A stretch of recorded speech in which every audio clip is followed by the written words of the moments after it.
My name is Olivia. I'm 30 years old, and I work as a pediatric occupational therapist in Nashville. My life is dedicated to helping children find their balance, but ironically, my own life has been tilted off its axis ever since I married Mark.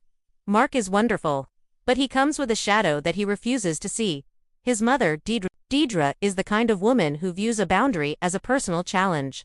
When we bought our first home, a cozy bungalow with a wraparound porch, she didn't congratulate us. She brought over a set of house rules she had typed up, including a schedule for when she would come over to inspect the cleanliness of the kitchen.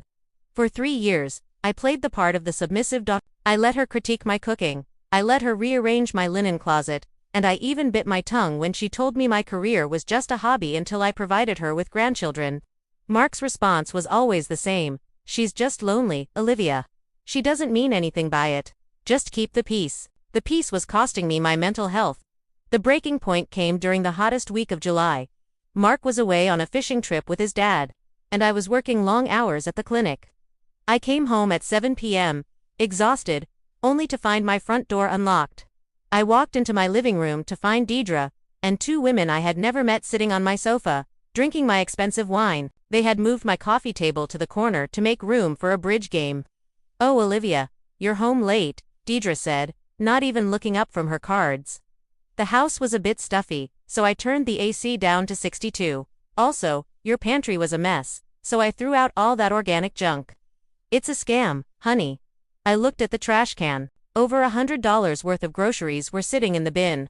My sanctuary had been invaded, my belongings discarded, and my privacy evaporated.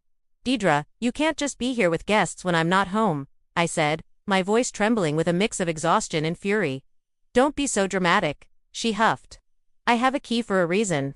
Family doesn't need an invitation." That night, after I kicked them out, I didn't call Mark to complain. I knew what he would say. Instead, I went to the hardware store. I didn't just change the locks. I installed a high-tech biometric system that required a fingerprint or a one-time code generated from my phone. The next day, I didn't go to work. I took a mental health day and sat in my darkened living room with a book. At exactly 10:30 a.m., Deidre's usual inspection time, I heard the jingle of keys outside.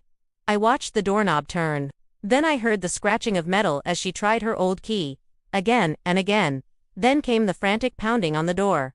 "Olivia, open up. Something is wrong with the lock," she yelled through the wood. I walked to the door and opened it just a crack, keeping the security chain on. "Oh, hi Deidre, is something wrong? My key doesn't work. I've been out here for 10 minutes. She snapped, trying to push the door open. "I know," I said calmly.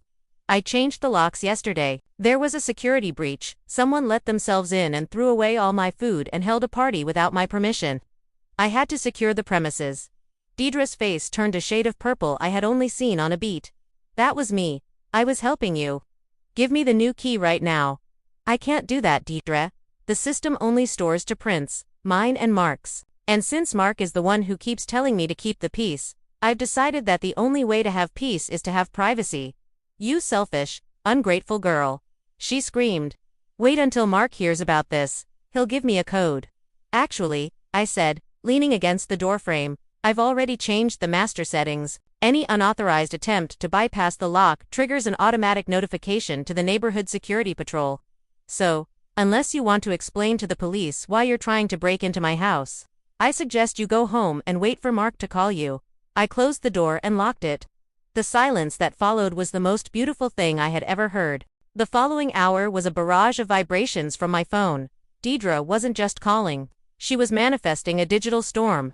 When she realized I wasn't picking up, she moved on to her true weapon, Mark. My husband called me from his fishing trip, his voice panicked. "Olivia, what is going on? My mom is hysterical. She says you locked her out and threatened to have her arrested. She's crying so hard I can barely understand her." "I didn't threaten to have her arrested, Mark," I said, my voice as level as a horizon. "I told her that the security system I installed, the one protecting the home I pay for, notifies the authorities of unauthorized entry. And since she doesn't have an invitation, her entry is unauthorized." "But she's my mom.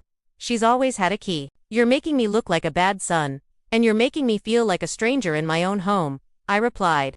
"Mark, I'm done. I'm done with the inspections. I'm done with my belongings being thrown away. And I'm done with being told I'm selfish for wanting a locked door. You can stay at her place when you get back if you feel so strongly about her having total access. But she will never have a key to this house again. The line went quiet. Mark knew I wasn't bluffing. I had already packed a small bag for him and set it by the door, just in case he chose the wrong side of the boundary. When Mark returned, 2 days later, he didn't come alone. Deidre was in the passenger seat of his truck, looking smug, like she was coming to reclaim her territory. I watched them on the doorbell camera. Mark walked up to the door and tried his fingerprint. It worked.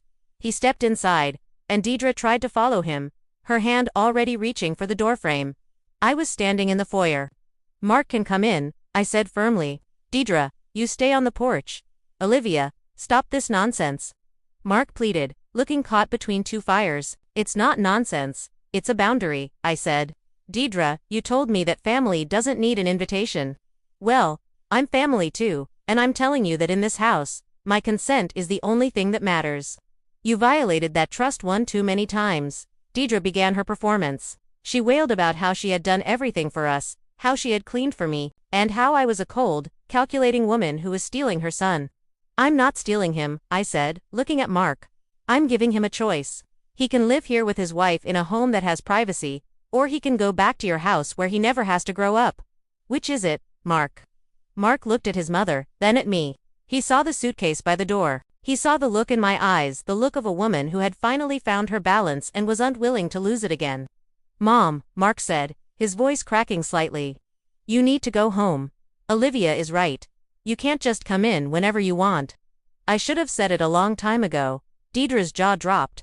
The golden sun had finally set a limit. She turned without a word, stomped back to her truck, and peeled out of our driveway. It wasn't an easy few months after that. There were silent treatments from the in-laws and awkward holidays, but the change in our home was miraculous. I no longer looked over my shoulder while I was working. My pantry stayed organized exactly how I liked it. Mark eventually realized that our marriage was stronger when his mother was unto third wheel in our living room. He even admitted he felt relieved not to be the middleman anymore. I'm sitting on my wraparound porch now, sipping a glass of wine, the kind I chose, in the house I reclaimed. The door behind me is locked, and for the first time in years, I feel completely, blissfully at peace. One chose my sanity over their control. And I'd do it again in a heartbeat,